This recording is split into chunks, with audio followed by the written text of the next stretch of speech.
Okay, yes, children. Can you hear me? Am I audible? Am I audible? Just show your thumb. Am I audible? Okay, fine. Okay, we'll continue with the cell. We studied about the history of cell, isn't it? We are studying lesson number 5. So we start with unicellular organisms. I think I told you, we'll just revise it.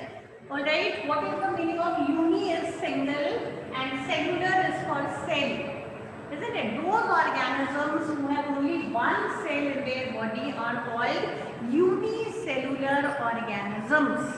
Isn't it? For example, amoeba, paramecium,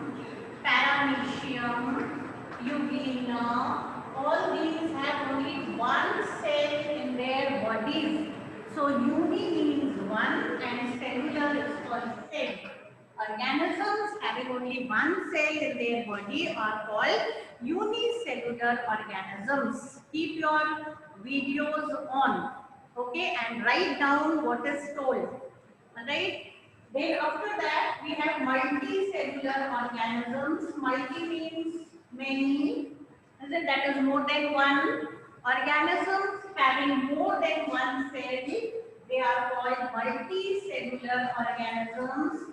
For example, man, cow, neem tree, all these are examples of multicellular organisms.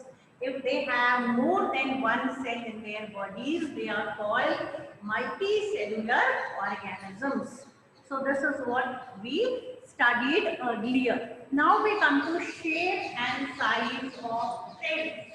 Let us study the shape and size of cells. Okay. We continue with the shape and size of cells. For this, I will share with you. Okay, I'll be sharing this video with you. So pay attention to the contents, what is written in this.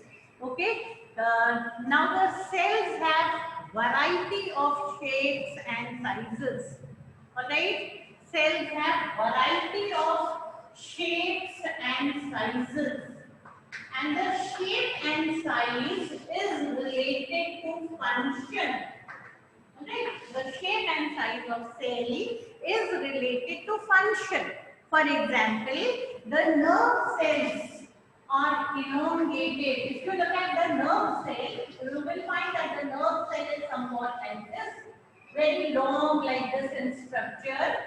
Why is the nerve cell elongated? Because it has to carry messages from one part of the body to the other. Alright, so therefore the shape and size of cell is related to function. Look at the first point. Nerve cell is elongated. Elongated means it is very long like this.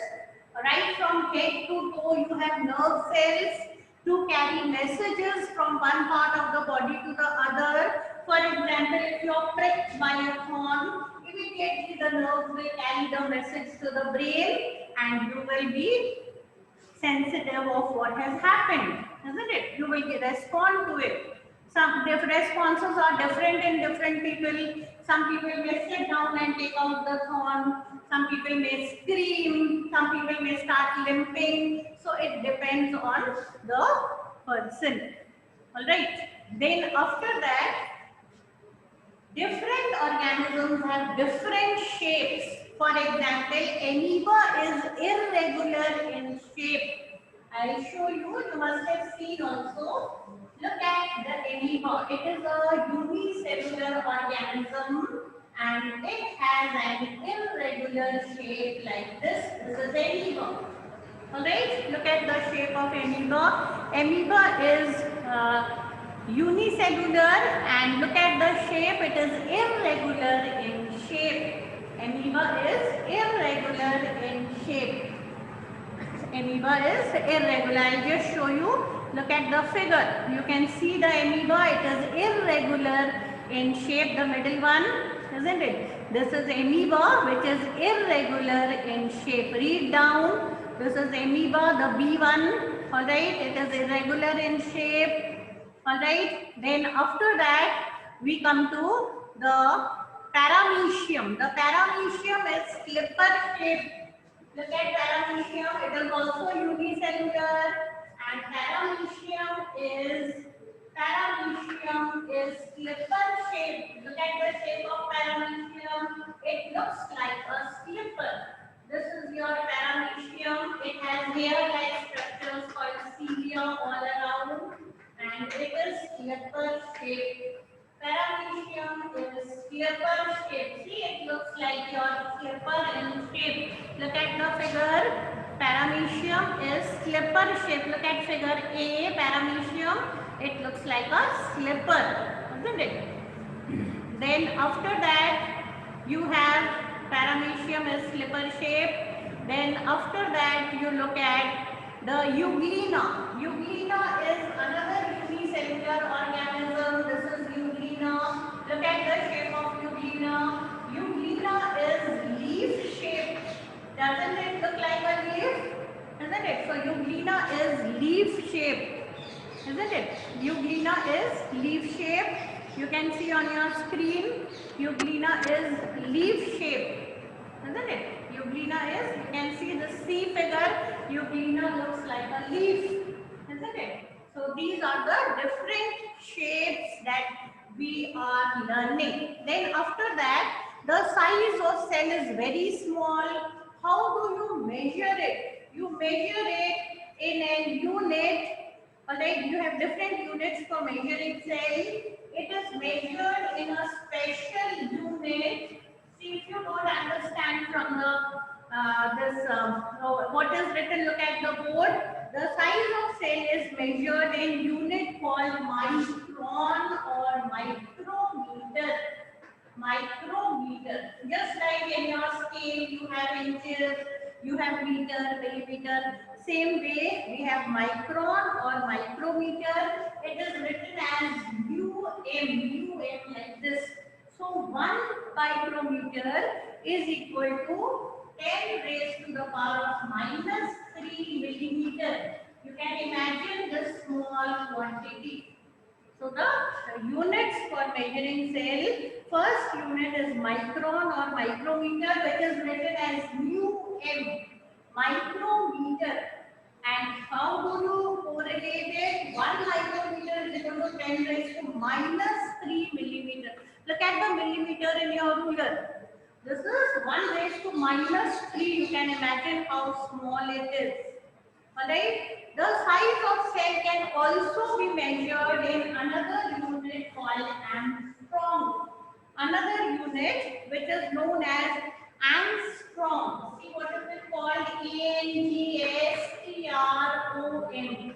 Angstrom. This is another unit for measuring cells. See how it is written, A with a 0 on the head. That is known as angstrom, and 1 angstrom is equal to 10 raised to minus 7 millimeter. Look at the unit. 1 angstrom is equal to 10 raised to minus 7 millimeter. This is the description for angstrom. Okay. So 1 angstrom is equal to 10 raised to minus 7 millimeter.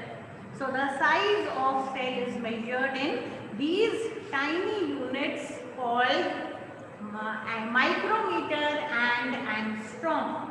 Okay. Then after that, the malarial parasite, which is called Plasmodium vivax, it is only 2 microns or micrometer in size. Look at the malarial parasite. The malarial parasite, malarial parasite. You can understand this causes malaria. Alright, so it is called malarial parasite. Its scientific name is Plasmodium vivax. Alright, its scientific name is Plasmodium vivax. What does it do? The female Anopheles mosquito carries it in its salivary glands. The female Anopheles mosquito, it carries this tiny plasmodium in its salivary gland, and when it bites us, then we get the disease called malaria. Isn't it? So the size of malarial parasite is only 2 microns. What is it? 2 microns. See, such a tiny organism can put us in bed for a couple of days with shivering and fever and all. Those who have got malaria, you know the symptoms. So malarial parasite size is only 2 microns. Then the egg of ostrich is considered to be the largest cell. Alright, the egg of an ostrich is considered to be the largest cell. Some examples we are learning. And single-celled marine algae called Acetabularia. A single-celled marine means living in the sea. Single-celled marine algae called Acetabularia. Alright, what is it? Marine means living in the sea. What is algae? Algae is a very tiny plant, isn't it? So single-celled marine algae called Acetabularia is 10 centimeters long. Though it is single-celled, but look at this example. Single-celled marine algae called Acetabularia is 10 centimeters long. Okay, so this much we have studied shapes and size with examples. Now after this we come to the study of the cell. After that we come to study of the cell. Okay, so we'll stop sharing now and we'll move further to study of the cell. Okay, so the cell, in this entire lesson we have to study about the cell. So let us begin. You must have seen the structure of cell in so many places. We begin with the outer boundary, which is called cell membrane. Its another name is plasma membrane. The cell membrane is also called the plasma membrane. Alright? Cell membrane is here. Just put on your video. Alright? Pay attention, otherwise you will not follow anything. Listen carefully. Alright, this is not a story, you're learning science. Yes, put your audios and put your videos on. Put your videos on. Put your videos on. Yes, Chavi. Yes, Prince. Am I audible? Show your thumb. Am I audible? Yes, very good. You can hear me, no? Just show your thumb, all of you. Yes, very good. So this is the cell. In the center we have the nucleus. We will study about everything. Let us start with the boundary. So what is the boundary called? It is called cell membrane or plasma membrane. You may be having two names, one in the school, one in the house. So this boundary also has two names. You can call it cell membrane or plasma membrane. Dear children, it is called cell membrane or plasma membrane. Okay, thus it forms the outermost covering of the cell. As you can see, what is it doing? It is forming the outermost covering of the cell. Isn't it? See, look, it forms the boundary or outermost covering of the cell. Alright, so its main work will be protection. Why do we make a boundary? For protection. So it is forming the outermost covering of the cell. It allows only certain substances to pass through it. The plasma membrane allows only certain substances to pass through it. That is why it is called a selectively permeable membrane. We call it a selectively permeable membrane.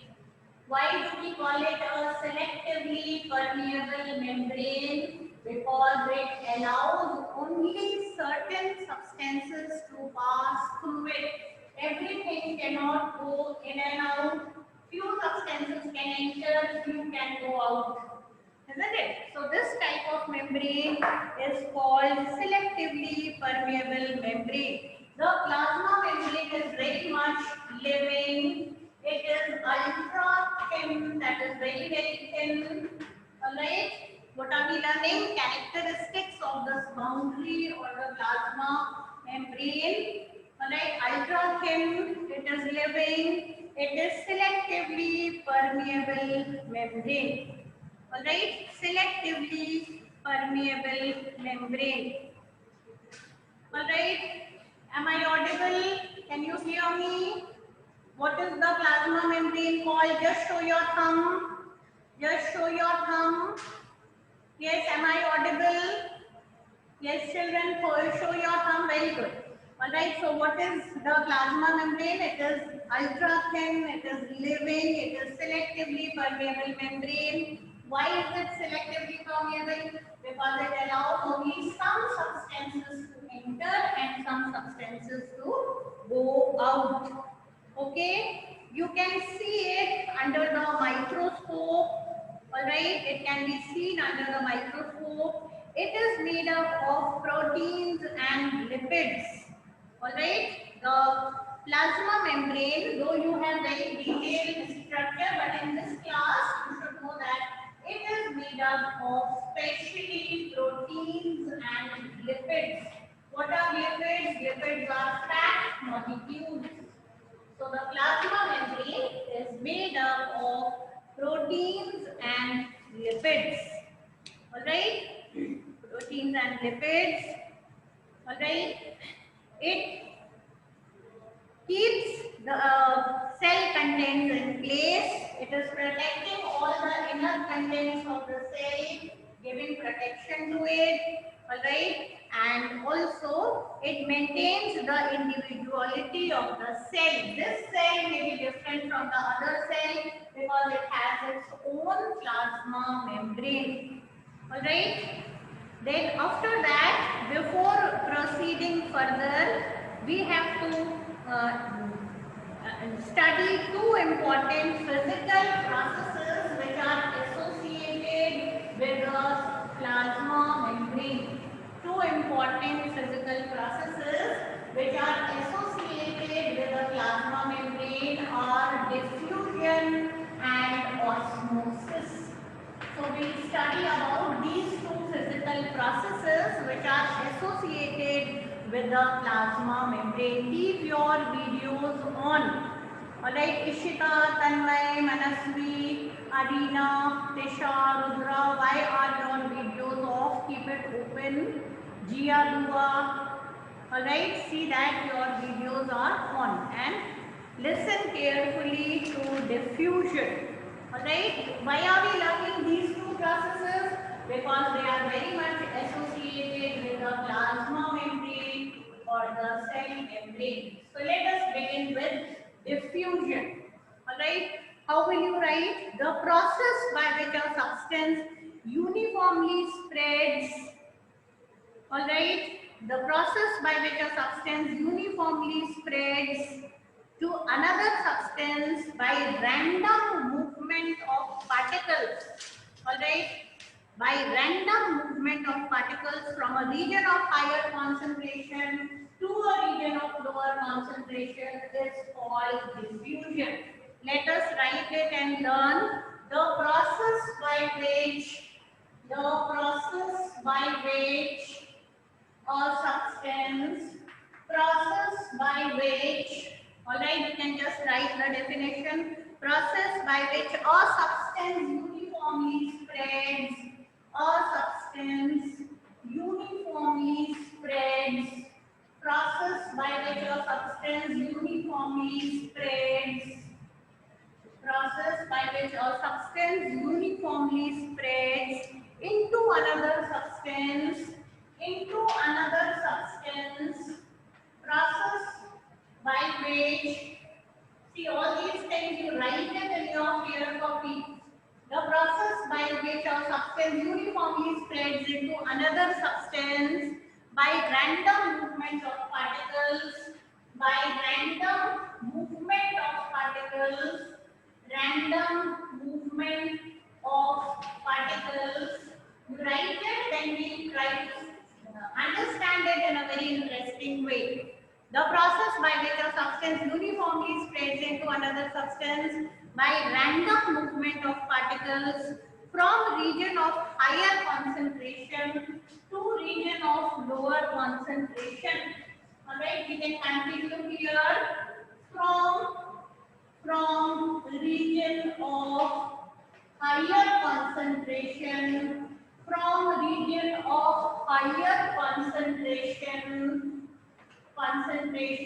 to region of lower concentration, to region of lower concentration, from region of higher concentration to region of lower concentration. Alright, to region of lower concentration due to kinetic energy. Due to kinetic energy is called diffusion. Due to kinetic energy is called diffusion. Can you understand? See. We have written the definition. The process by which a substance uniformly spreads into another substance by random movement of particles from region of higher concentration to region of lower concentration due to kinetic energy is called diffusion. Kinetic energy means energy of motion. Now let us try to understand this, whatever we have written. Now suppose I have a bottle of perfume. Alright, here the molecules of perfume are in high concentration within the bottle. Okay, now what do I do? The molecules here are under high concentration. Now I press the knob. What will happen? The molecules from this bottle will spread uniformly in all directions, obeying the law of diffusion. What will happen? Molecules will spread from this bottle, that is from high concentration, to all areas where the concentration is low. Can you get it? So this is what we have written. Process by which a substance uniformly spreads into another substance. How? By random movement, very fast movement of particles. As soon as I press this perfume bottle knob, what will happen? Molecules which are locked up inside the bottle at higher concentration will spread out to all areas in the glass where concentration is low, and within seconds the people sitting all at even in the last bench will get the smell of perfume. So this is how we explain the process of diffusion. Alright, can you understand? See, look at the example. This is telling you everything what we have written.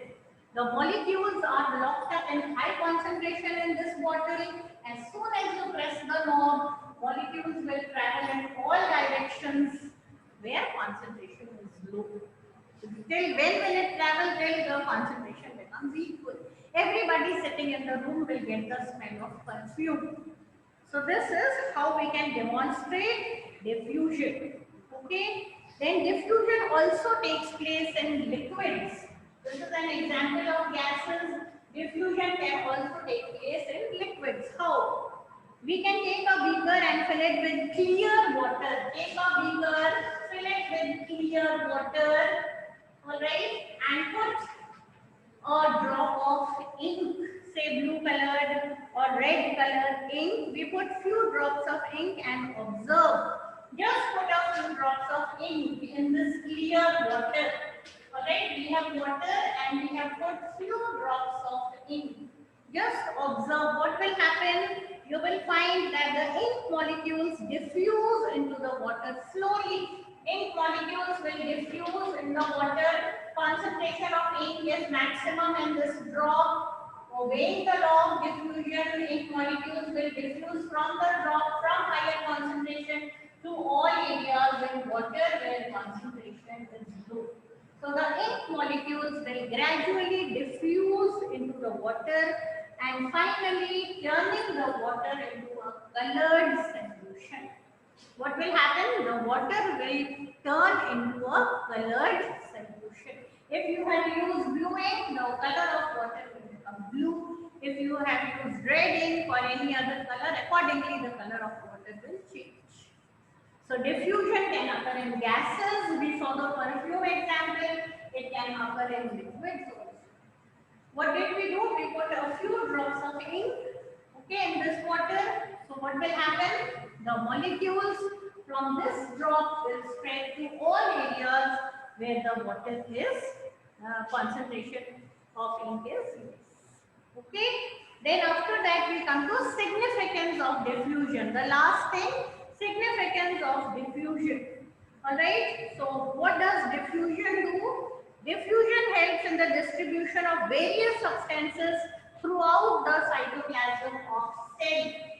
Alright, when substances enter your cell, alright, diffusion helps in the distribution of various substances through the cytoplasm of cell. This is the cell membrane, this is the nucleus, the liquid inside is cytoplasm. So due to the process of diffusion, what happens? The distribution of various substances takes place through the cytoplasm without much delay. Alright, diffusion helps in the exchange of gases between body cells and environment. Second thing, firstly, we have written that it helps to diffusion helps to distribute substances throughout cytoplasm of cell. It can distribute substances through cytoplasm of cell, through cytoplasm of cell. Alright, without much delay. Without much delay. Clear? Alright, so due to diffusion, whatever we eat, cytoplasm distributes it uniformly. Second, it helps to exchange gases. It helps to exchange gases. It helps to exchange gases. Diffusion helps to exchange gases. Which type of gases? Oxygen and carbon dioxide between body cells and environment. Between body cells and environment. It helps to exchange gases between body cells and environment. For example, this is amoeba living in water. Alright, where is the concentration of oxygen more? In water or inside amoeba? Naturally in water. So obeying the law of diffusion, oxygen will travel from water from high concentration to the body where concentration of oxygen is less. Clear? Similarly, as the amoeba is feeding, which gas increases inside the body? Carbon dioxide. Alright, so carbon dioxide is at high concentration in the body.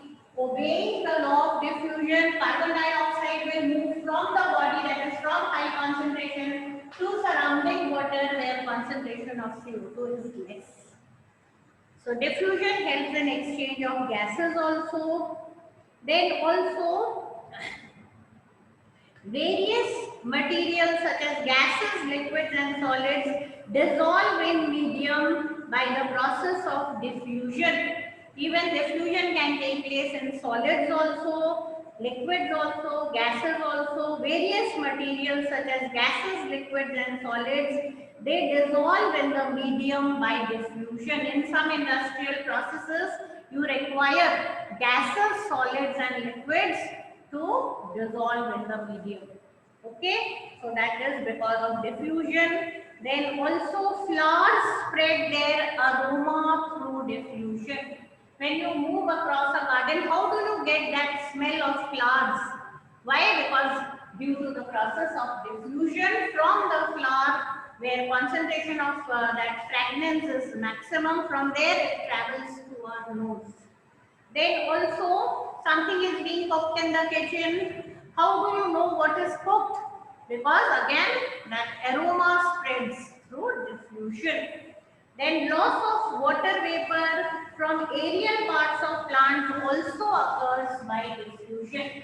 You must have heard about a process called transpiration. Transpiration means loss of water from the green plants in the so that loss of water also occurs or transpiration also occurs by diffusion. Water molecules are in high concentration in the leaves. Obeying the law of diffusion, they move out from leaves to the surrounding. So this loss of water from the leaf, which is called transpiration, also occurs because of diffusion. Alright, so just go through this, revise it, okay? And we studied about unicellular, multicellular, about shapes and sizes, about plasma membrane, and also we studied about the process of diffusion. Okay? Alright, so you should know at least 3 to 4 uses of diffusion. Flowers spread aroma by diffusion. Diffusion helps in exchange of gases between cells and their environment. Diffusion helps in distribution of materials in the cytoplasm. Diffusion helps in the process of transpiration in plants, like this. Isn't it? So this is called significance of diffusion. Okay, children? So revise it, okay? Stay safe, protect yourself, okay? Write this in the copy. Clear?